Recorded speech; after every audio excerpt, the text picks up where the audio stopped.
Just saw the updated spreadsheet. Oh, spreadsheets. Okay. Subject potato, ready up. Here we go. For reals. Yeah, I get to do the intro again. And this is going to be a different round 2 than any other player. It's going to be great. Yep, exclusive, people. Exclusive content. We're breaking new ground. Yes, please make sure to put your $5 DLC charge on it, as we have been taken over by EA. Sorry, that's unfair. EA would have charged $15. Dun, dun, dun. All right, so this map, also pretty much what we were looking at beforehand, so that's nice. Mm-hmm. Looks like it's a little less forgiving as far as the spread of iron, but more forgiving with about main changes, I'd say. Mm-hmm. Oh, and instead of a power colony, we've got glass. Yes, but glass starts half, so give and take there. I'm still liking scientists because and start off by building chems. Oh, except fuel is double. Might be thinking a scientific right next to the colony on that water patch and iron patch. Yeah. Yeah, right and there. That is, I think, the premier found. Now, Cephas came down next to it, but he's going to have a little trouble getting onto that iron early because... I'm a little surprised we're not seeing a nomad. Mm-hmm. It's a pretty good situation. Mm-hmm. But now he'll be able to get onto that iron. Except he's gone for remote. No, he should have just waited for it to clear. That remote iron is a bad move from Cephas. So, I'm going to do a proper intro here while we wait for Cephas steel mills to build. Mm-hmm. I can wait a while. We've got time. Anyway, we have game number 2, again, Group C. I am NC Game Wizard, and I'm here with... Many copies. And we have a game between Dashan, Swordsmith, Cepheus, and Subject Potato. I'm liking Dashan going for the bold scavenger here with 3 lows.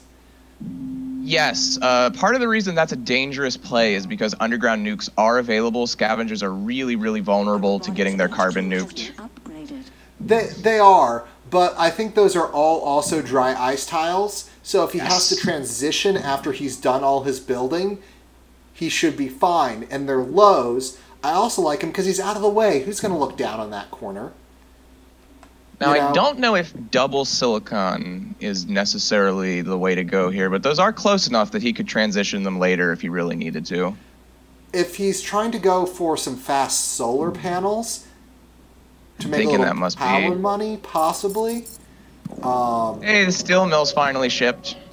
Now, here's what you can do if you really want to just basically take Cephas out of the race. There are these wonderful things called magnetic storms, and they come in pairs, and they destroy everything in the air. So all you have to do, in steel, since it's a refined good and not a base good, I think it ships in groups of 60. And steel 40, is right now about 120. So, here's what you do. You make him hate his life as you just, You click Magnetic Storm, and then you click his steel shipments. Yeah, and you could do it twice in a row. So Magnetic Storms used to be a situation where they weren't quite valuable enough for the hit, and so then it's been decided that you get 2 Magnetic Storms for the price of 1. Mm-hmm. And that basically means that you can be a real pest on the cheap if you can do it to someone who's shipping as a scientist. Mm-hmm. Cepheus going into a single wind turbine, don't agree with the decision until he gets a few more down. Mm-hmm. Nothing wrong with it, but needs adjacency. Yeah, and if you've got to do something remote as a scientist, do a patent lab rush and get teleportation, and that'll solve that problem. You'll get your patents faster than anyone else, all else being equal in the game, because scientists do get an extra little boost to their patent speed, and they start with a goon squad. So you can just throw your goon squad right down in your patent lab. Yes, and if your opponent knows you start with a goon squad, you can not put your goon squad on the patent lab and watch as he doesn't attack it anyway. Well, you still might want to do it if it's something as critical as you need teleportation to make your game work. Oh, absolutely. So let's talk for a second about getting ahead and what you do when you're ahead. So we've got Subject Potato, who has one strategy happening here, and then we've got Swordsmith, who has the exact opposite strategy. They're both at the same HQ level, and I think that's a fascinating look at the situation. Subject Potato is going to make a lot of money because Subject Potato is getting into a lot of different industries, all of which will generally see him through to his next upgrade. Swordsmith is making a ton of steel, which is great, but in a game about microeconomics, the more supply you provide, the less demand there's going to be on the market. And so he's basically choking himself to death right now in front of us for our amusement. Yeah, and also, I don't know if he's actually making enough iron income, because iron is the input there, and he's just using so much of it. And we're about to have an iron shortage. So all his steel is just going to... 0.25 iron surplus. And he is making roughly $260 a second off of selling all of his iron and then rebuying it. So that's not the true number. Yeah. Yes, his steel is now rapidly becoming not profitable. Which was inevitable whether he sold it or not, but this is just kind of getting us to the inevitable quicker. Yeah, because now steel is actually unprofitable as a single building. It's only that adjacency that's saving it. And thankfully that auto-off comes on and saves him there. It's an interesting strategy where it takes a couple steel mills in order to get one steel. But if you just have a huge number of steel mills, none of which are turned on, you can get 1 steel per second out of 1 steel claim. Yeah. And now we have Subject Potato going into early optimizations instead of early patents. Yes. So, and I generally agree with that. As a scientist, he has good access to pretty much everything where he's at. He has access to carbon underneath a lot of his tiles. He's got the water. He's got what he needs for steel. And unfortunately, for Swordsmith, by the time he's getting his patent lab up and going for superconductor, power is dying. That may be useful later on in the game, but yes, not so useful now. And so you said, oh, and moving over to where Dachshund had all his silicon mines, they're now farms. So he's now having to ship out water and ship back. A scientific HQ has been upgraded. You want that's going to be a pain because that's another prime target for magnetic storms. Yeah. And he's got 3 water shipping in. Get some teleportation if you're going to do this. Yes. Something we need to talk about here is the more resources that you have flying through the air in these blimps, the more you're paying per second in fuel cost. Now, if you're a robot, you pay electricity for fuel, but everybody else has to pay that fuel cost. And that means that not only is he paying fuel to ship water to his farms, but he's got this massive running sewer that is this triangle of water pumps. And it's just more water than he strictly speaking needs right now. And it's going to start interrupting him. You can see the price on fuel has spiked dramatically. The price on fuel, the price on aluminum. My God. Yes. That's what happens when nobody picks up an aluminum mine at level 2. Yes, unless you are an elite, get yourself an aluminum mine. One good aluminum mine will be enough. But you I don't agree with that mutiny onto a chemical refinery. Yeah. That kind of thing is okay if you're mutinying a scientist who has a chem refinery on a resource, because then you don't have to do any shipping, or at least minimal shipping. And it's still not great even then. Yeah, you should have targeted a patent lab or an optimization center, or the optimization center that looks like a hacker raid, because with that time you can do a lot of good work with that. I find that almost nobody pays for goon squads on optimization centers if they aren't playing elite. So I would almost always opt for the optimization center over the patent lab, just because I find that to be more likely to successfully go through and benefit me. And you can do a bunch of level 1 upgrades, and just suddenly you're a Yes. lot more efficient without having to have spent the time building that, and you can build your own optimization center later. Exactly. And now- One thing that's almost always good to optimize is electronics, because those start at a reduced rate to build. Well, now Electronics, Dachshund is going into 3 silicon tiles again, as silicon has got out of control, and 3 aluminum tiles. You just... But the thing about it is it's just going to make it so hard to transition later. It's doable.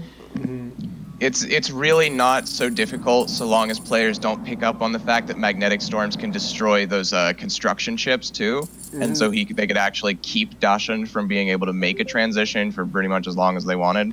Yeah. And But it's criminal how cheap this black market is. It is Yes. literally criminal. a part of that is that 2 of the players are scientists, and so there's not much point in using nukes. Upgraded. Scientists can continue to use a nuked out resource under their buildings for resource. I'm sorry, there are 2K power surges. It's criminal. Yes. I don't care if you're a scientist or not. Or These you're should facing a these 2 scientist. scientists should be power surging each other. Finally, a power surge on those steel mills. Subject I could Potato, also who's in the see- lead. That was... Cepheus might not want to drop a power surge on that optimization center because he'll hit his electrolysis. Yes, that he might not want to do. But rather than hitting those steel mills, he should have hit those electrolysis reactors, which are in a triangle altogether making over $750 a second. Yes. It's painful. Dachshund has all the money and all of the debt. But he's still at HQ4, where Subject is HQ5. Yeah, all that shipping is just killing him. It will kill him. He will die. He will die, and the robot already picked up teleportation, which is amazing. Now Dachshund picked up carbon scrubbing, which is not that good on this map, since 1, it's covered in dry ice, and the scientists will just build their carbon-eating buildings on dry ice. And as a scavenger, he has carbon. Has carbon. You know, it's not like he's getting a monopoly on something by picking it up. Right. He would have been better off with slant drilling to help him avoid the effects of mines or nanotechnology, so that when he scraps a building, he gets to keep the carbon and doesn't have to repurchase it. Honestly, slant drilling would just kill him faster. Because that would mean that he was drilling on 3 high waters and 3 medium aluminum, and he would just have so many ships in the air, it would be funny. Well, if he had picked up water engine like Subject Potato just did, if teleportation is gone, water engine, if you got 3 high waters, you're shipping He's everything. putting up electrolysis. He's figured it out. Yes, farms and electrolysis. If you have that much water, turn your water into something useful. Yes. But he's there. I like this move by Cepheus to at least force Subject Potato to defend himself. No, you don't just get to keep that as cash on hand. I don't like Subject Potato not having his patent lab running, having a solar panel next to the patent lab with no adjacency. Those are little places where I'd like to just see that change around. If you're done with patents, switch everything out to chems or whatever else is good. Probably electronics. Grab nanotech. If nothing else, grab nanotech and scrap it. Then you've lost nothing from your patent lab by scrapping it. One thing I might like to have seen him do would be get out of these chem labs, get out of that solar panel, keep the patent lab, but put down 3 solar condensers, because that's going to start getting you into carbon, and that's really valuable, even if it's only running during the day. Yes, because you can just sell carbon, just sell down a bunch of carbon, and then move from there. Let's see. Yeah, now he's going to get nanotech. Ooh, Marsquake. That's going to make everything more valuable. These prices are ridiculous. And that's going to make Subject Potato even better because he's the one who's been getting optimizations. If I go into my charts and graphs here, Subject Potato has 6 optimizations, Swordsmith has 4, and Dashon has 2. And 3 of Swordsmiths are in iron and steel. Let's talk for a second about what Swordsmith is doing. He's buying a lot of water to sell a lot of fuel.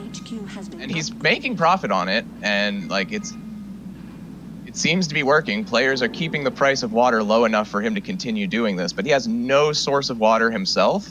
And this is probably the one time in the game where he would actually be in a position to benefit. Well, I was going to say from making steel, but then that price just collapsed, so. Well, the other thing he could do about it is he's got teleportation. He doesn't need... Now he's going for some water, but they're going to be 2 lows. Now, if he were to also pick up slant drilling, he could slant drill, because those 2 are adjacent to the high, so he could turn those into 2 high. And that would be amazing.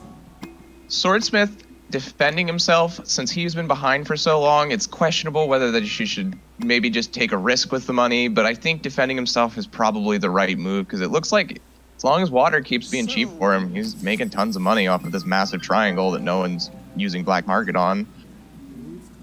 Yeah, because that is right for a power surge. Power surges are 3K. Come on, people.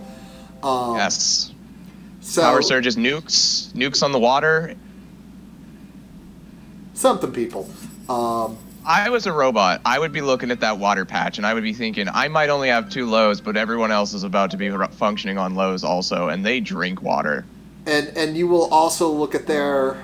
Well, the thing about it is because he has so many electrolysis reactors that would end up hurting him. Now he's transitioned out of them, so now it might be a good play to do that. Yeah. But it's just kind of painful to see what's going on here. I think that's a good way to describe it. Because it is an even game as a result, though.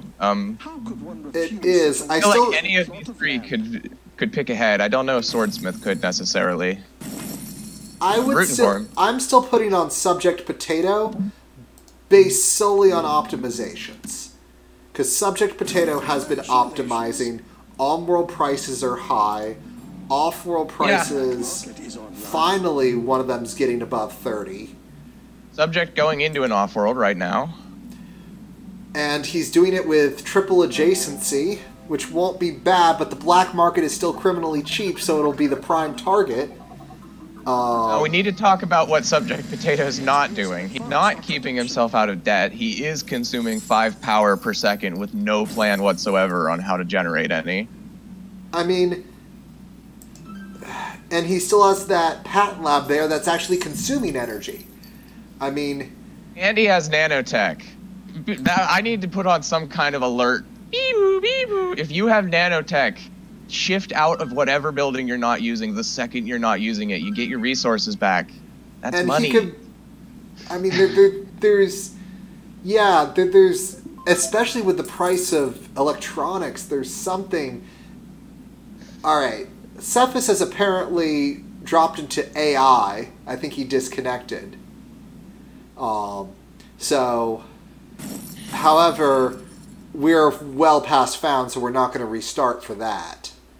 He says that we lost communications. I think it would say he left the game if he had just rage quit. Oh yeah, I don't think he rage quit. I think he lost connection, and unfortunately that happens. But yeah. Well, we got to keep her going. Yeah, we got to keep her going. Which we can't be back on round 2 while everybody else is on round. Yeah, because we'll be we'll be here at 11 o'clock at night. Like, why is no one here? The tournament ended at 7. Yeah. Again, redheaded stepchild. Oh, well, this game's over again. Oh. Swordsmith wins, everybody. Well, since he was out of debt and actually doing it, I was actually going to switch to Swordsmith there with how much debt was going. Based off of the way his claims were set up, I just couldn't support him, but he won. He won. He won network connection rodeo. I shouldn't have said that we would have to keep going because I clearly cursed us. Also, still not able to exit the game. Oh, I'm just going to be hard closing out the entire program every time now. Well, wasn't that fun, everyone?